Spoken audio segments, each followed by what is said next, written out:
This is April. And this is Tiffany. And you're listening to the Tea of Life podcast. We hope that you enjoy listening today as we dive into this week's episode. But first, let's talk tea. Okay, so Jamie, I am under the disturbing realization that you do not like tea. I think that's a little aggressive, maybe, but it's not my go-to. I'm definitely a coffee girl. Okay. Yes. Cream only, no sugar. I don't want it sweetened in any way. Okay. Form. I mean, but I'm also married to fine Southern gentlemen, so I won't turn down sweet tea. I just have no clue how to make it. Okay. So when folks come to my house and they're like, "We'll just have tea," I have to hide my northern roots at that point. Okay, well, since you don't have a tea story, I'm actually going to share the fact that April has finally given me a SCOBY, and I finally made. Say it again. You gave me a SCOBY after 9 months of waiting. I feel like I had to wait. You know, it's like birthing a SCOBY or something. Wait, isn't that a TV show? I think so. Birthing the SCOBY. It's a SCOBY Dooby Doo or something. I am so going to watch that show. Okay, all right. I'm going to put that on my list. On Netflix. All right. But I made my first batch of kombucha, and I have to tell you that it's absolutely amazing. I have bought kombucha from the store on a regular basis, and obviously paid way too much money for that. But I like this so much better. It's so good. And I wasn't really sure because the kombucha that I would buy at the store would always be flavored. And I thought, well, maybe it's the flavors that I like and not really the kombucha. And I would kind of get the kombucha or, you know, the benefits of the kombucha by getting it flavored. So I would actually like it. Right. But I think I found that I actually like the kombucha tea plain better than I like the kombucha from the store. So I'm really, really excited. And I've shared with a bunch of other people that I'm making it and they want to try it. So I'm excited to share my SCOBY with other people. And it's like that friendship bread stuff. You share it and people want it and then it keeps growing. It totally and growing. is. So I'm so excited. SCOBY, you share it and you give it to somebody else and then it grows for them and they share it and you give it to, Yeah. I feel a little left out. I just brought in on the SCOBY train today. Well, it was tasty as a non-tea drinker. I'll say that. But okay, so you tried it. I did. Okay. I really liked it. It definitely had a fermented scent. I was telling April, but it was sweet to taste. So it was kind of lots of mixtures of senses. Yeah, it's almost like for me, it was like a sparkling sweet tea. Yes. Yeah, I mean, it was just really good. Yes. But it's the health benefits, right? It's not just something to drink other than water. Yes, it's a probiotic. It's probiotic. Clean your guts. Right. Yeah. Mm-hmm. So that's good. I like it, and I drink it a lot. I like a lot of it. What's the, what about the caffeine level? The SCOBY actually feeds off the caffeine and the sugar. Okay. So I'm not really sure about the caffeine level. It's like a Starbucks coffee versus a Dunkin' Donuts coffee caffeine. I'm not really sure. I'm not really sure about the caffeine content at that. Okay, but it is caffeinated. Okay, it is, and I'm sure you can use decaf. I've never tried that, but you probably decaf's just wrong. Right. I'm not a big decaf drinker just because I don't like the way that decaf is made. I mean, there's a lot of processing and I had read at some point that they actually use formaldehyde to decaf coffee and decaf tea, and so at that point I was like, no more. Right. And so we drink caffeine. In the bud. Forget that. Yeah, caffeine straight up. Well, I think as a mother, you have to drink caffeine, right? Right. You sign up for that when they hand it to you in the Well, hospital. there's studies now that show that certain amounts of caffeine is good for your brain, and I feel like, well, you know, I don't want to starve my brain. Yeah, I don't. So Heaven forbid. Easier than fish. Yes. So. Sorry, that's a totally another podcast. Fish. So that is our tea story. Our life hack today actually comes to you from Jamie. So Jamie, I hear you are the crock pot queen. Okay, well, I don't think you can give me the official title because I'm pretty sure someone has patented that, and you can Google it, and they'll have tons of recipes. I hack from those people. Okay, exactly. But yeah, my crock pot year round. Like I think people think of like chilies or stews or whatever in the colder weathers, but in the warmer weather, you don't heat up your kitchen, especially here in the South, where you don't want to heat up the whole thing, but. And you can get by on the cheap with a lot of stuff. So if you eat beans, just buy your dry beans. add your seasoning, leave the sodium till it's done. Okay. And then cook it on low, 6 to 8 hours till whatever doneness. I read once that if you blow on the bean and the skin starts to pull back, it's done. Oh. Okay, Yeah. it's kind of like throwing a noodle at Yeah, and then you add like exactly. But the table, and then I challenge accepted. Sorry, we're going to do that. Okay. Oh, my dogs would just eat then, but yeah, and you throw in like a tablespoon of salt per pound or less, so you get to control the sodium content, and then you freeze it in your individual servings. It's awesome, but we do ribs that way. You forgot to like throw your ribs in there with just like some Vidalia onion. You don't need to add water. Season it how you like it, and then when they start to pull away from the bone, just sauce them up and either throw them in the broiler or on the grill for a minute to get that caramely, barky stuff. Yes, please. Yeah, I know, right? I and want then this that. is better. Okay, so say you forgot the night before to thaw out the chicken. Throw the frozen chicken in there with whatever you want to cook it on, and you'll be ready for dinner. Yes, that's exactly it. Completely. Yeah, I do that with my we make chicken and dumplings, and that's like I always have every ingredient that I need for my chicken and dumplings in the pantry, just for anytime I don't have anything to make or whatever. I always have that to make. It's so amazing, and I put the frozen chicken straight in there and just cook it all day, and it's so great. So do you have a particular website that you love? It's like your go-to website to get a lot of... Oh, is it Crockpot Girls? Certainly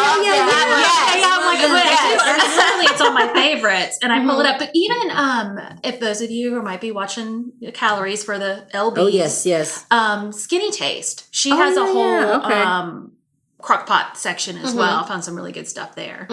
Okay. All right, I'm going to reference Very cool. those So we're going to we'll put those in some of our show notes. Our show notes. Yeah, so that we can reference them and give them a little bit of publicity. Right. Here. Yeah. I totally forgot all about those because you've shared several recipes before with me, and if you really want to hack, then you get together and have those Crockpot recipe exchange parties. Okay. Where you prep like 8 of the same meal, and you freeze it with the directions on it, and then you get together with your girlfriends and you swap them out. I want to do that. I want to do that. Okay, so I've had this vision of like just taking all the furniture out of my living room and just putting like banquet tables down the middle and inviting everybody over and saying, bring your favorite meal, like your favorite thing that you can freeze, just like that. Yep. And then we're going to have 8 people here. You bring 8 of like 8 so that you can make 8 of everything that you, and so then everybody does that and everybody goes home with meals and they put it in their freezer and then, it's a great way to try new things too. Because I know will you cook Indian food? Yes, April? Yes, I do. I like to eat it, but I have no idea how to make it. So if there was something fabulous, I get it. Okay, you could freeze in a bag. And what I'm going to, what my takeaway from this is, we're going to Tiffany's going to host this party, and I'm going to make Indian food for the crock pot, so you can take it home. Yes, that's just what I got. Right, from this. and so and I will be nothing but eating. Right, right. But that's for being your guest today. I just love you. Very cool. So speaking of you being our guest today, we kind of just jumped into you. Oh. So the fact that, hey, today we're interviewing one of my besties, Jamie Say. And we met in kindergarten. No, we met in preschool, but not us meeting in preschool. Yeah, no. Our boys. We have boys, and they are 9, almost 9 and 10. 10, 9, whatevs. We met them in the Scotty Dog class. The Scotty Dogs, yeah. It was a really fabulous time. Right. And not only was it a small class, so that's how we got to know each other. It was a small, I don't know, probably 6, 7 6 kids. And so we met obviously through there, but we also both of us had direct selling. We were part of the direct selling companies, like you and I were, Tiffany. Dun, dun, dun. And so, do we mention that? We're not, for whatever reason. We're going to keep that. So Tiffany and I did direct sales, and then Jamie did a different company, direct sales, and the preschool had a market day. So everybody was out there with their direct sales, and it was just to raise money for the school. It was a great idea. And so we kind of got to chat more then. And I invited her to the studio, our studio for direct sales. And she was I was going to say victim. That wasn't the word I was using. She was a Participant. Participant. Direct sales, victim. It seems to go together pretty well. Synonym. Whatever the word is. Still have some plasticware if anyone needs it. I've got saying tons of. Anyhow, the point there is that so we got to know each other at that level. Okay, we're both in sales, and I went to her to one of her events. So we kind of shared the wealth that way. And I think I even joined her team to help her out, and it's going to make her join my team. It just got crazy. Then we were like, why are we doing this? We don't really like this. No, our spouses were like, why are you doing this? This is causing money and a headache. But it really was a mixed blessing, though. It was. Because that's how our friendship formed. And, through all of that experience, I mean, I don't know that we would have connected as we did. Maybe over time we would have, but we connected faster. And as I tell everyone, April's my prayer warrior. Yes. Mm-hmm. So yes, I am. If it's on my heart, and I hand it over to April. She's sort of my operator to God. And it's been, God always puts someone in your life right at the time you need them. And, you make me blush. Oh, am I? Who knew? Plastic bowls would get me there, but and some blush. But it did. We got there. So, so bless you, direct sales. Yes, because we understood that whole. I've got to get this amount of faces done. I've got to get this many bowls sold so I can earn a prize of a sparkly from the dollar store. That's a whole other podcast there. Direct sales and the traffic. Right. That's all you people that are diamond level millennia car driving success stories. We've seen your cars, and we know that's a lot of hard work. It is so hard. It is so hard. You're going to take a moment, put our hats to our hearts. And just bless you. Bless you that you are doing it, and we are not. But I met a lot of great friends through this. True. Like we're just talking, and it grew up. Yes, that's a totally different. So moving right along. Moving right along. Okay, so before we go any further, there's going to be a lot of laughing, but I need to mention that this conversation has a sensitive topic because of the very nature of this topic. It's a very important one. It's in the media. It seems a lot more in the media, and this month is Sexual Assault Awareness Month. Right, sexual assault. So that's why the nature is a serious one. It's important. So moms, if you're in the car with small children, save this for later maybe. But please come back to this. Please listen to this podcast. Jamie, just tell us a little bit about your family. We kind of talked about how we met, but you have people that you live with. I do have people that I live with. And none of them have ovaries. I just want to point that out. Yes, I said the O word. But I am a mother of two boys, who I adore. They're up on my eye. My youngest was a surprise. Thought he was going to be Georgia Grace. Because that's what God does, right? They give you your heart's desire, right? Yeah, no, he gave me a boy because he has a sense of humor. No, definitely I'm a mom of boys. I have a wonderful husband. We've been married, 18 years. I don't know. 18 years. That sounds right. Been together 22 or so. Yeah, he's my Prince Charming. He's my he's a stay-at-home dad now. Yeah. So allowing me to pursue my passions. That is awesome. Yeah, and then my four-legged babies. I have a German Shepherd, Luke. He's my 100-pound baby. And then we have a long-haired applehead Chihuahua. Google that, people. They're adorable. So it's adorable. Fits right in her little. He's a purse dog, but he has an alpha attitude. He's 4 pounds, and that's Atticus. So I want to get Atticus a girlfriend and name her Finch. So Atticus Finch. Oh, get it? See where I went there? That's awesome. But then we'd have to marry them, my son pointed out. So I don't know if I'm ready for puppy marriage. But. Yeah, you could breed that. That could be your next job. But I was going to say, hey, am I making this up about you, or did you want to be a comedian?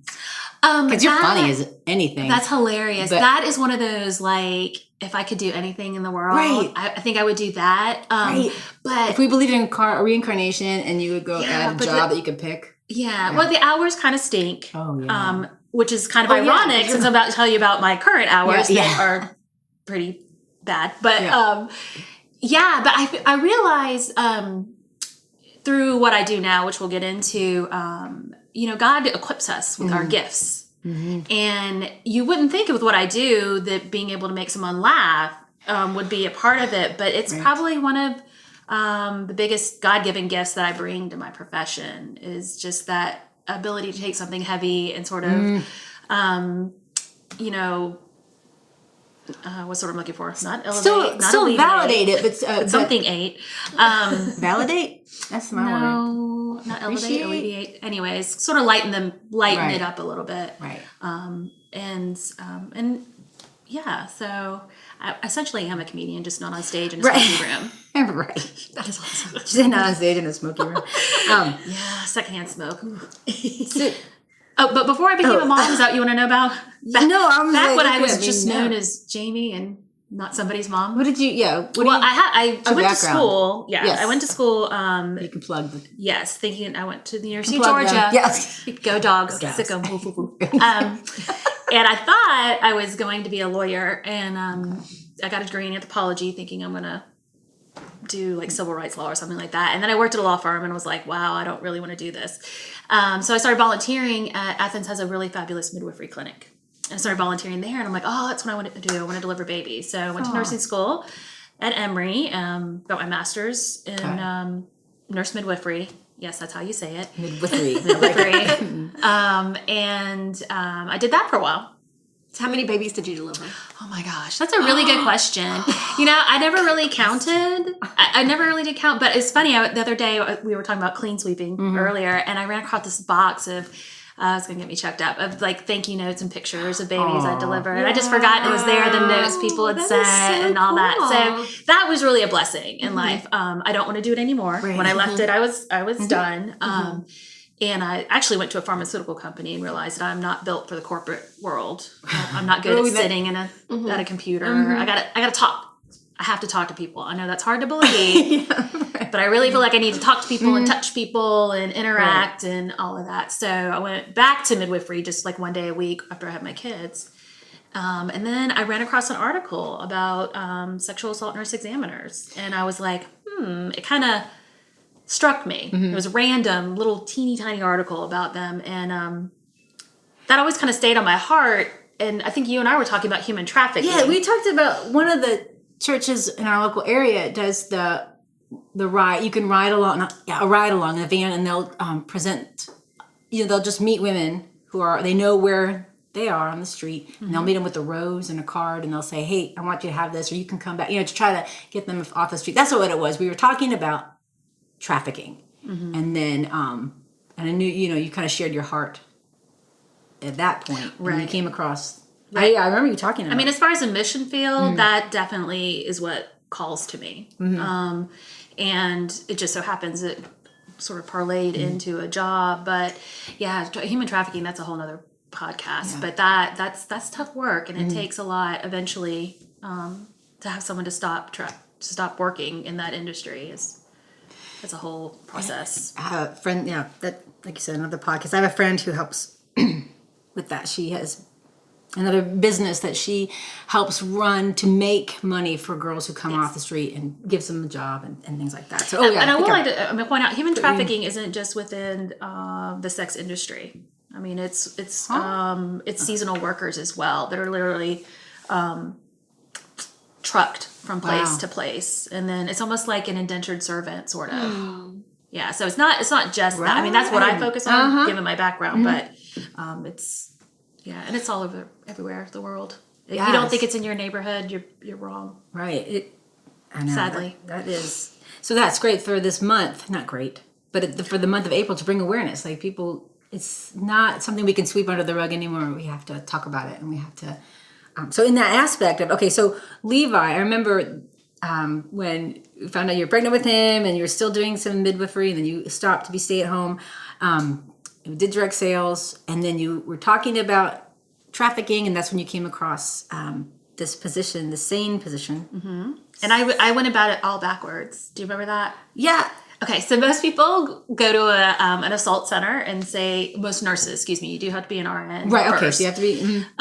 and say, I would like to be one of those, and they send you to training or whatever. Because you're not taught this in nursing school. No, Okay, this is unfortunately, this is not taught in nursing school. Although, as part of my position now, I do go to nursing schools to talk to nurses about it and get them interested in it. Oh, very exciting. But most programs require at least 2 years of nursing experience, so it's not something a new graduate could jump into. But I missed that part. So I paid for my own training. I went and did my own training. And then when I got back, I needed to do the clinical part of it, the hands-on, and reached out to 2 different assault centers. I work both of them now, but one I'm the coordinator for. So and I serve 8 counties. Wow. Victims. And you can do adolescent and adult or pediatric, and I do all of them. I'm trained to do pediatric, adolescent, and adult. We do men, women, children, LGBTQ. I mean, we're everybody. 24 hours a day, 7 days a week, 365 holidays, and all of our services are free. That's great. Yeah. That is great. And I know that when you first started and you were doing a couple hours, you just were on call and you had to fight for hours. But now you've changed into a more permanent. Right. In addition to taking call and doing cases, I also do the office C work stuff. So peer reviews, ordering supplies. Right. But another piece of that is the education piece. So we work within the community, educating, bringing awareness to the subject. We go to universities, talk to nursing students, talk to freshman classes. So it's mostly already those in the field, or do you just go around town the public? I don't know.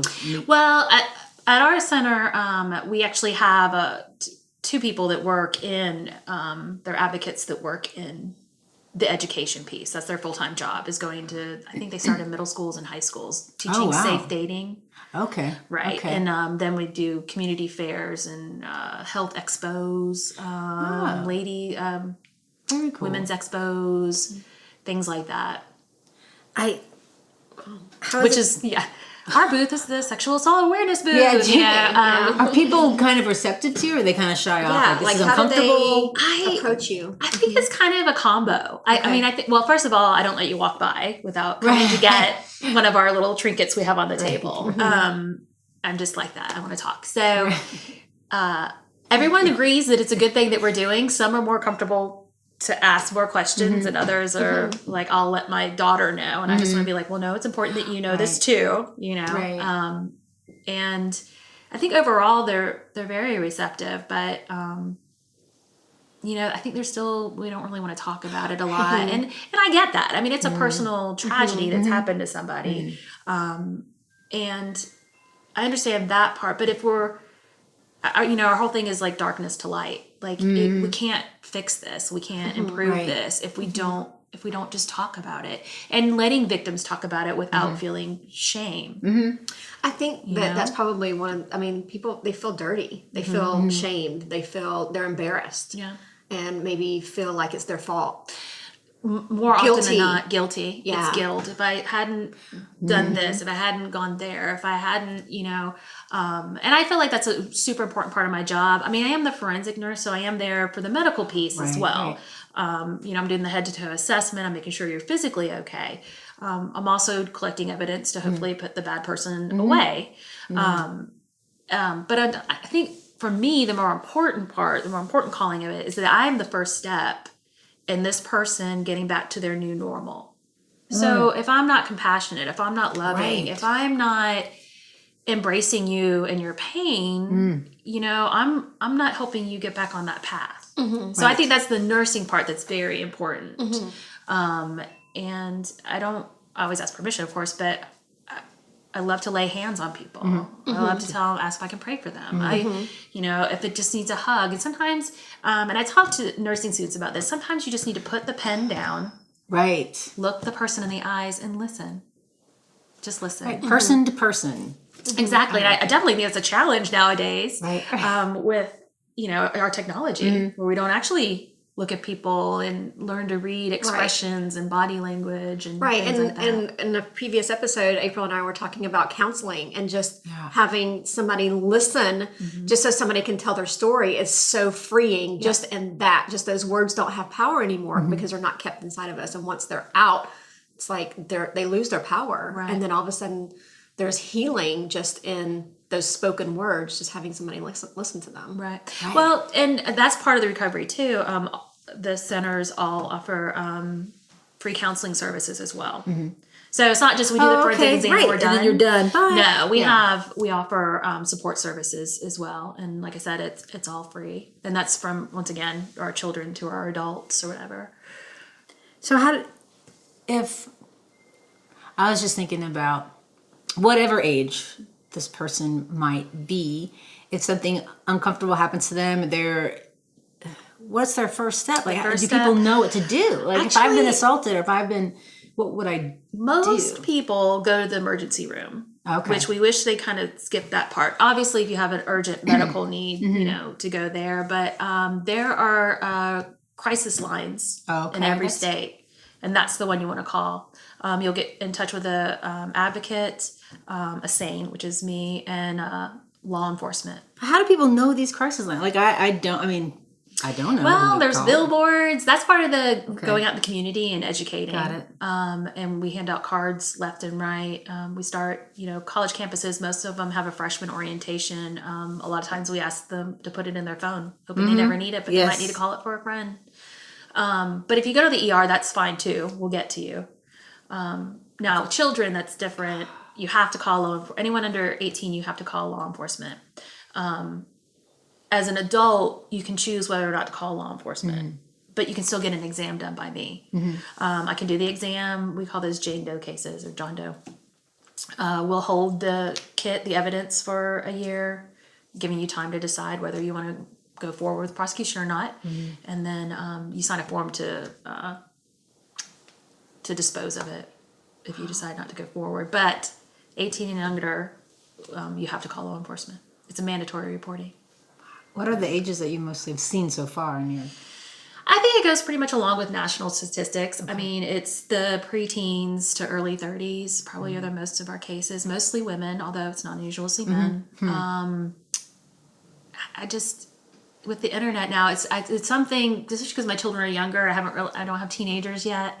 I'm just blown away by the amount of preteens and early teens that are on dating websites. Like, I just thought that's what school and church and sports teams were about, right? To mingle with your peers. Right, to be with the peers in those healthy environments. And I'm always amazed. And of course, the person you're talking to says they're a 16-year-old boy, but, more often than not, they're an older man. And then you find yourself in a situation that you just need to get up safely. And I always praise my patients about that too. And they get up. Thank you. Whatever you did, you got out alive and you're here. And that takes bravery. Whether, people are always like, did you fight back? Did you whatever? We know there's 3 responses, right? There's fight, there's flight, and there's freeze. And I think most often with these particular patients, freeze is the most common. And I'm like, just shut down and just, I just get it over with or whatever. Right. So I always support them in that as well. Like, that's perfectly physiologically normal. And you got here safely. Who says if you would have hit back or whatever that they wouldn't have pulled a knife or something? Right. I mean, you do the best you can in the situation that you're in.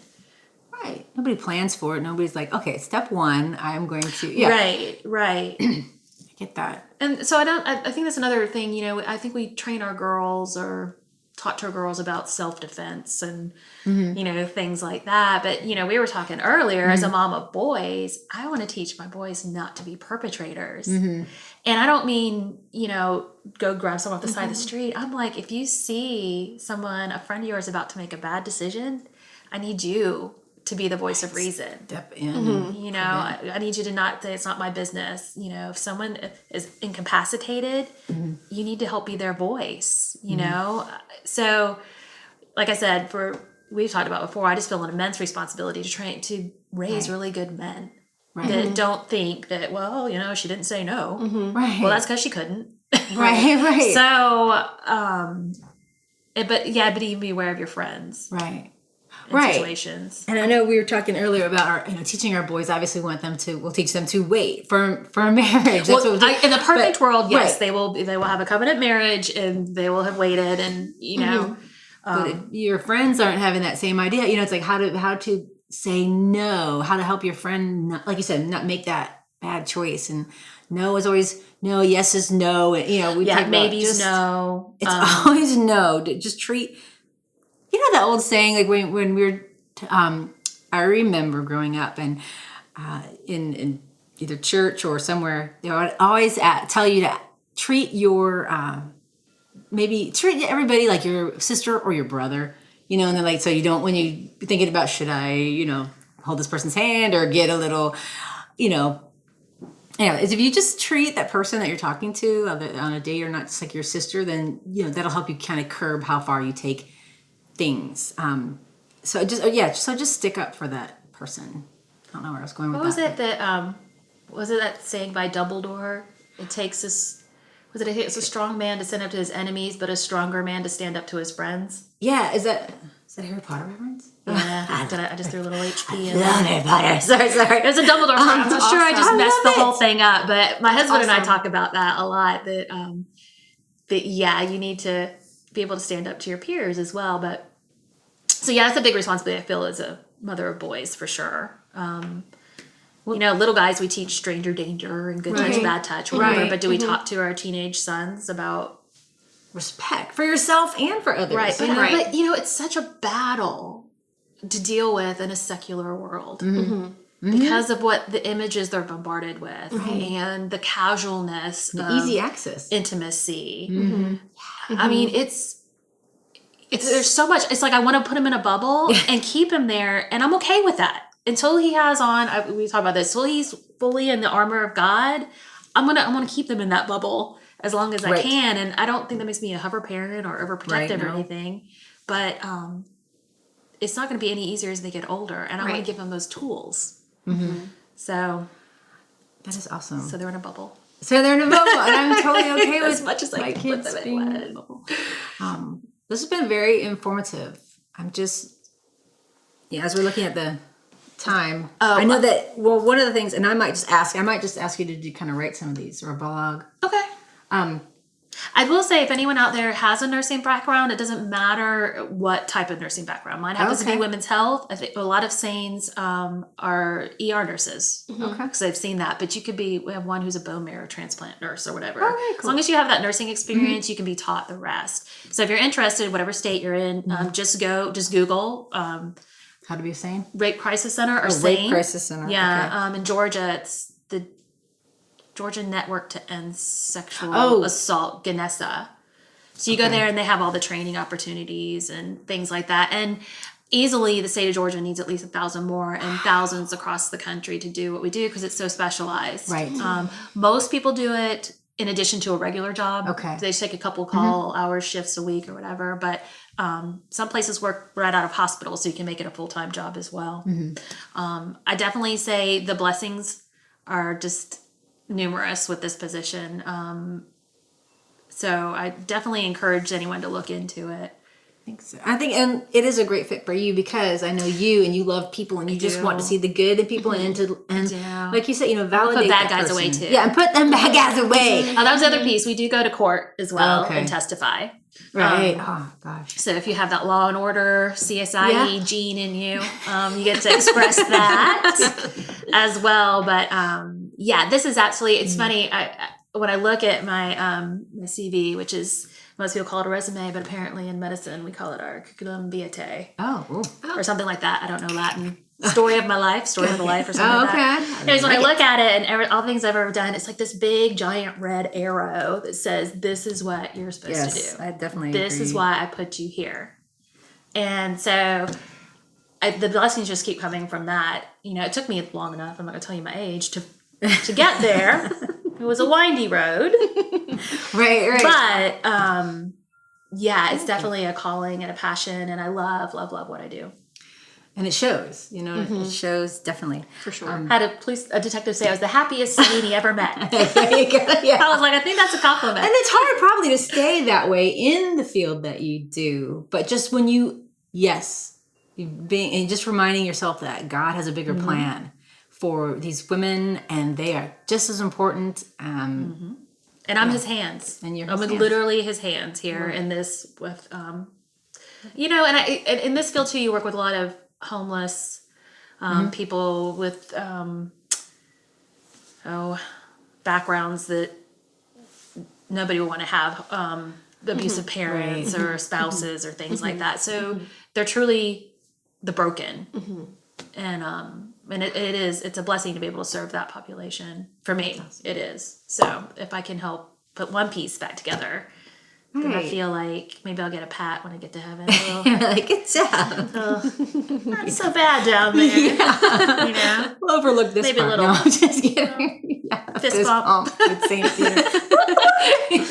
So, I'm so glad that you said that you would come and talk. And I'm so glad to be your friend, first of all. And I'm also glad that I got to introduce you to Tiffany. So excited to meet you. You are so amazing. I know. I've heard so much about you. I've heard about you for years. My friend Jamie. Yeah. You're my homeschool inspiration. So it's nice to finally meet you. Awesome. That's it for today. Tune in next time as we continue to dive into life. In the meantime, don't forget to subscribe to our podcast. You can find us at teaoflifepodcast.com. Follow us on Twitter at teaoflifecast, or find us on Facebook at facebook.com/teaoflifepodcast. Until next time, in the words of Monty Python, make tea, not war.